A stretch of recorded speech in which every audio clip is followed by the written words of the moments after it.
Sokolov, a grandmaster that is famous and a great coach, has written many books and many articles.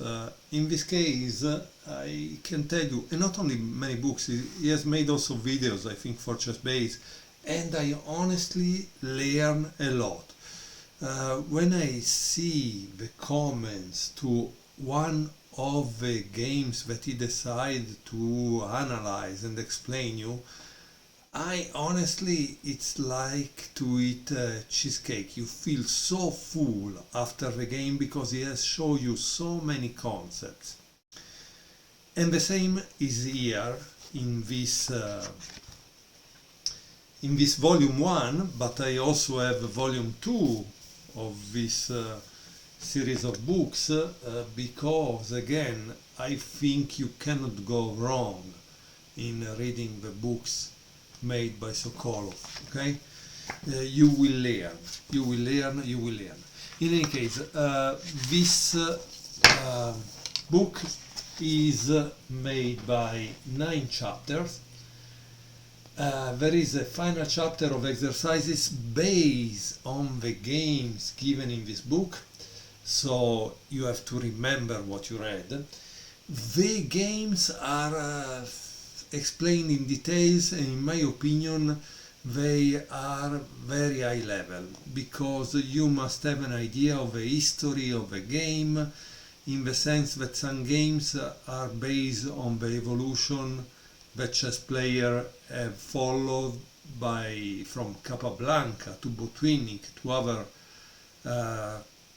world champions that were contesting upon some lines that brought into some middle games that had a certain evaluation, and how, for example, Magnus changed all of that.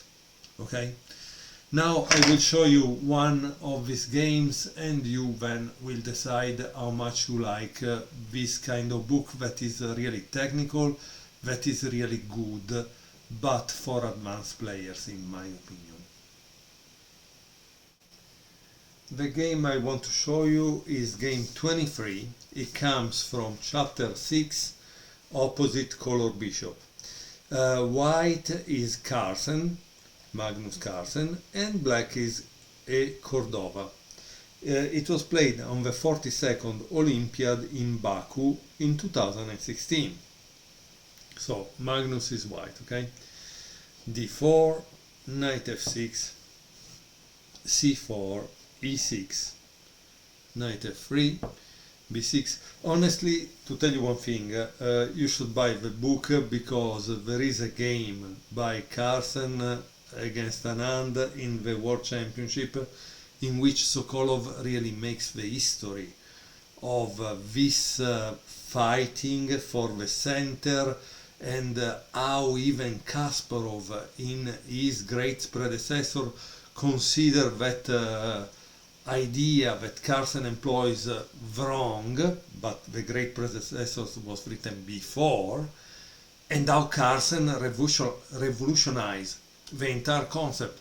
Hence we see that a world champion is not only a world champion, is someone that changed chess in that particular moment, historical moment. And this you can only appreciate it if you are like Sokolov, a great chess player, right? So a grandmaster that have seen it all, how it unfolded.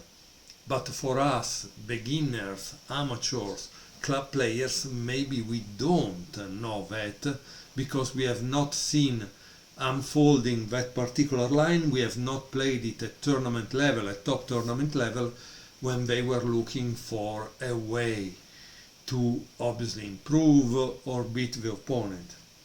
So that's why I tell you the book is interesting, but you must be at a certain level to appreciate it.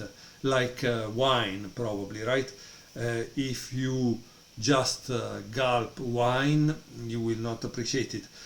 You must be a sommelier and you will appreciate that wine. So here is the same. The book by Sokolov You must be at a certain level to appreciate all that amount of knowledge that he's trying to give you.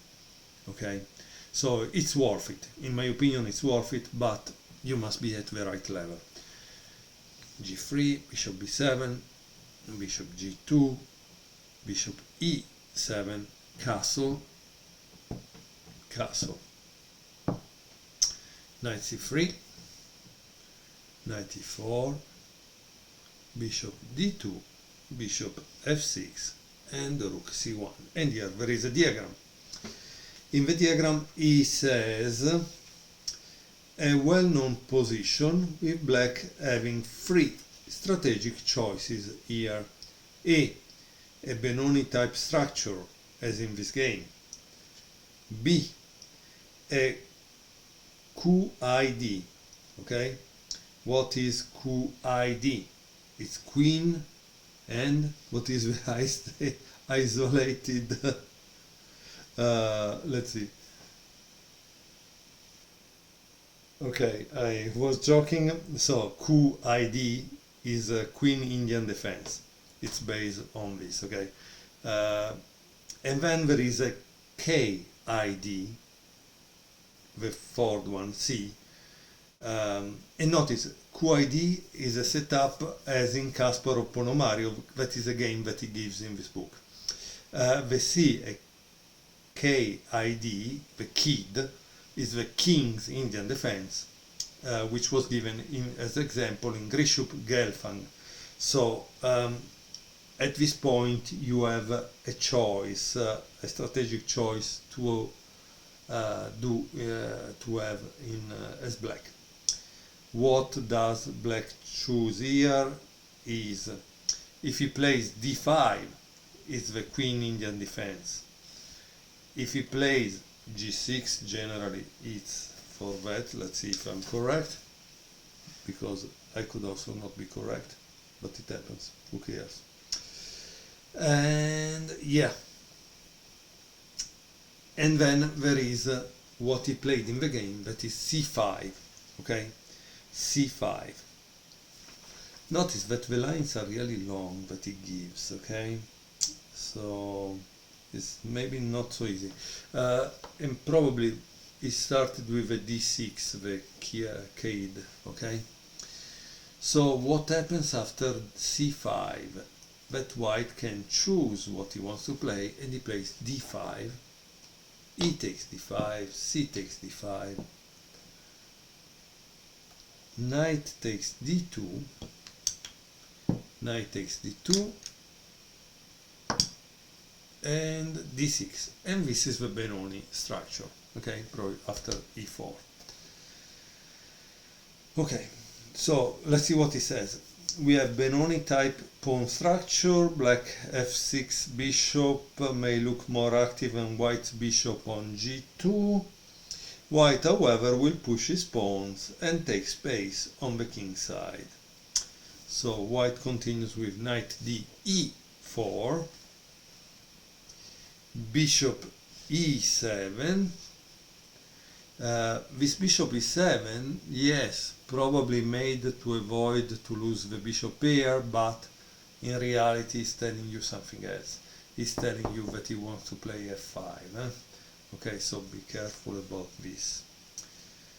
Okay, let's see. Here there are a lot of notes, a lot of analysis, because Sokolov is able to connect some of this position to games played previously by top players like Kasparov. So again, you have all the history of these lines played here, and that's kind of important. That's kind of important. Okay, white continue with f4, f5. So again, it seems that there were other games also here, Salov against Karpov, and there are little diagrams to show the analysis. However, I can tell you it's kind of long, but let me do it for you just to show you, because we are reviewing the book, yeah, right? So you have the right to ask at least one of his line what would was played. Okay, so here it says black stops white immediate queenside pawn advance in order to avoid Sokolov's fate in his game against Karpov. In this well-known game, black Sokolov played instead knight d7, okay, and Karpov rolled his kingside pawns, a standard white strategy here. g4, a6, a4, rook e8, g5, bishop f8, king h1, and let's see how it goes. Here it says, in order to obtain queenside counterplay, black decided on a pawn sacrifice with b5. A takes b5, a takes b5, knight takes b5, queen b6. Now we understand why it was important that king h1, knight b c3, queen b4, queen d3, knight b6, and Karpov is focused on his kingside attack, which continues with queen g3, king h8, rook c d1, knight c4, b3, knight b6, and here it says black is hoping for rook a3, rook takes b3 counterplay, but white executes a Sicilian type attack. Black's bishop f8, as often is seen in the Sicilians, is not much of a defender, while the show goes on light squares. Let's see what it means. g6, f takes g6, f5, g takes f5, rook takes f5,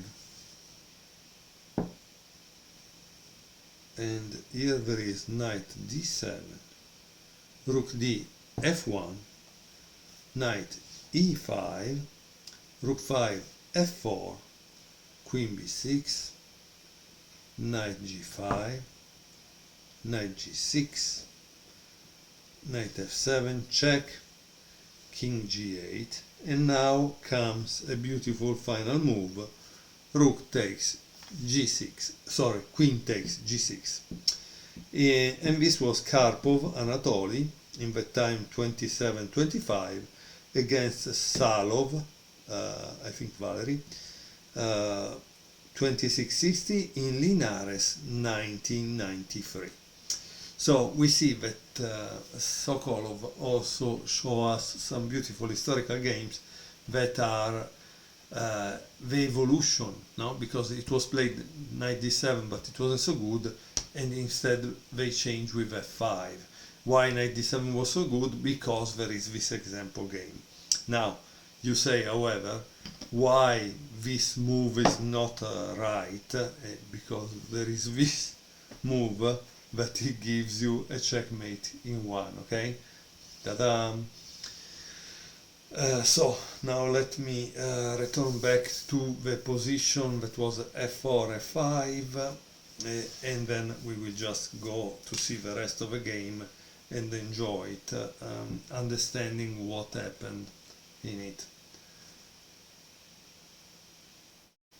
Okay, more or less we were here.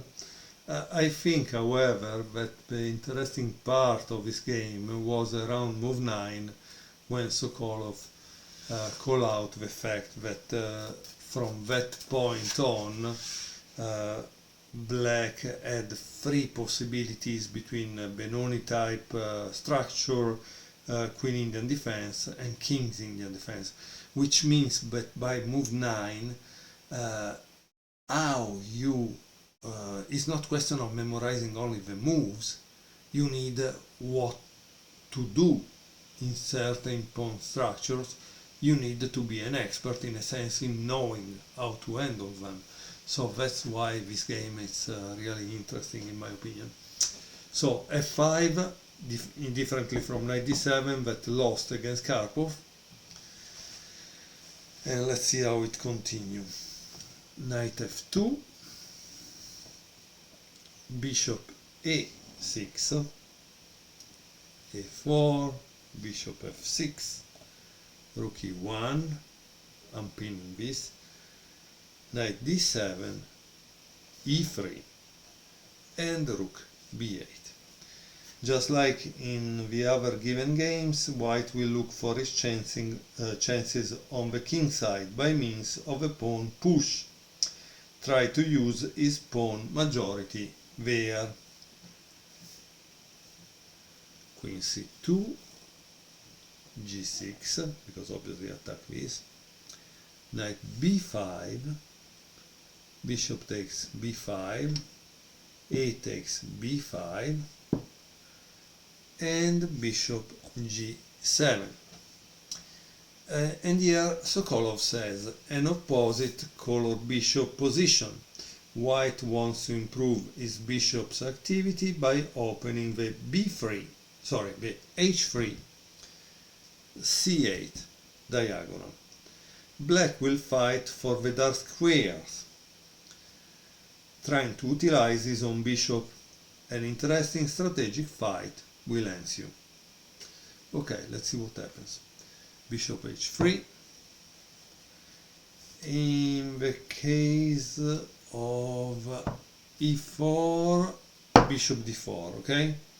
So that's the idea here, that both of them are trying to take control of the respective squares, complexes. In this case, for white, the light squares, for black, the dark squares. Okay, so bishop h3, king h8, and now e4. And now you see there are these diagrams in critical moments. I don't know if I would be good enough to find the move, but here black played g5. This is again the key strategic move for black, as white has to give up his control of the e5 square, because after there is queen f6, e takes f5, g takes f5. So let's see what happens. This transaction with white's stable pawn on f4, controlling the central square e5, is good for white here. Okay, that's interesting. So that's why he needs to play g5. But you see, also in this case, here there is not only this move, but there is also this move to consider, and here in the book is considered. So you need to watch all the line, speaking of this move, okay? And it's kind of big, because it's like 6-7 moves. Okay, f takes g5, f4, wow. And here it says knight e5 wasn't a good one, a good move. So again, you need to check the book. Bishop f5. And here it says Magnus wants an open h-file, okay, to get to the black king.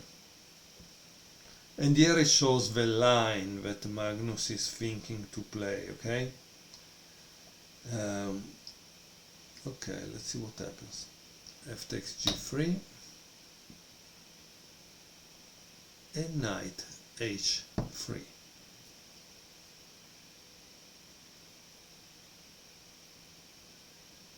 And g takes h2. Wow. Magnus decides to leave, for the time being at least, a black pawn on h2. Once more, if instead of that would have played knight e5, this would have been a serious mistake. Because it seems that white would play h takes g3. He doesn't care of this rook and there is a very strong attack. Again, please check the book because there are a lot of analysis here that were made in the book showing that the author did the homework. Now, I don't know if all these analyses are good for you or not. Why? Because you see, if the analyses are made by computer, would you be able to find those moves by yourself? One. Two, it's doing the homework for you. Instead, maybe it would have been better to say, hey, try to find out why this move doesn't work. I know why. I give you a hint. The hint is that white will give up the exchange for blah blah blah. And then you need to find out why. And that keeps you active as a learner, okay? Okay, after king h1, black plays bishop e5. It's followed by queen e2 and rook f7. And here it says both bishops are doing their jobs. Black's bishop controls the dark square, while white bishop block any black f-file activity. So this is blocked by this. Hitting h7 and controlling the h3, c8 diagonal. Okay? Okay, let's see what happened next. Rook c2, rook g7, rook f1, queen e8, queen d3, knight f8, rook g2. Very interesting. So now black plays knight g6. Black is becoming active and Carlsen takes the correct decision, the best computer move too, and parts with his bishop. Wow! There is not much point in black delaying this knight jump and playing instead, and it shows why instead of this, this is not so good, okay? Bishop takes g6, so this game and this chapter that is just about opposite color bishop is in reality also teaching you when to exchange what. Queen takes g6. The computer engine gives h takes g6 as a viable choice, but it's obviously more dangerous. Knight f4. And here Sokolov says, I was in the playing hall at the time watching this game live. And this trade surprised me. In this knight versus bishop position, white can try to capitalize on the light squares, and I actually expected Magnus to continue with rook f5. So he expected Magnus to play this move. And he gives a line, okay? Instead of knight f4. But the line that is here ends up in equality, so probably the computer found the best way to defend. Bishop takes f4. Okay, so the chapter was about opposite color bishops. Now we don't have anymore any kind of opposite color bishop. Rook takes f4, queen h5. Heavy pieces, middle game, end game has resulted with the position being balanced. But we know that for Carlsen this is a great place where to start the win. Queen c3, king g8, queen f6, and now black blunders. What do you think black played? Well, the move is rook f7, it's a blunder, and here it shows why. And it seems that this move would lead to a draw. So, okay, let's see. But Magnus also blundered, luckily, not only this guy, with queen e6. Okay, so that's not the move. It seems the move to play was queen h6. Very interesting. So queen e6 will be f8, and now the position is equal again. Rook g f2, and now there is a final blunder which spoil this game in a sense, because it seems that black had to play this king g7, and he would have had a kind of draw. Instead he played c4. This is a big blunder. g6,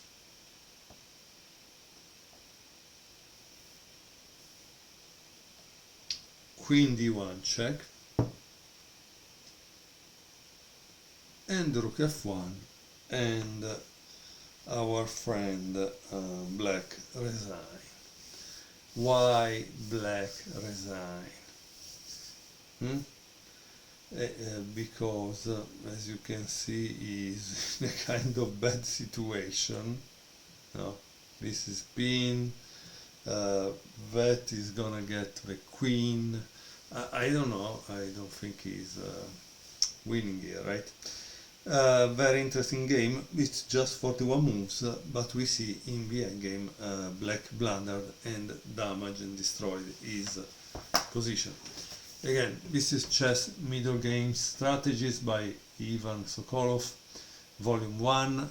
There is a Volume 2, which I will also review. I believe it's an interesting book to study because it shows you the connection between the evolution of some lines and what happened in some other games and why they don't play some moves, instead play others. And this you can have it only with a book like this. So clearly a great book. Give it a look.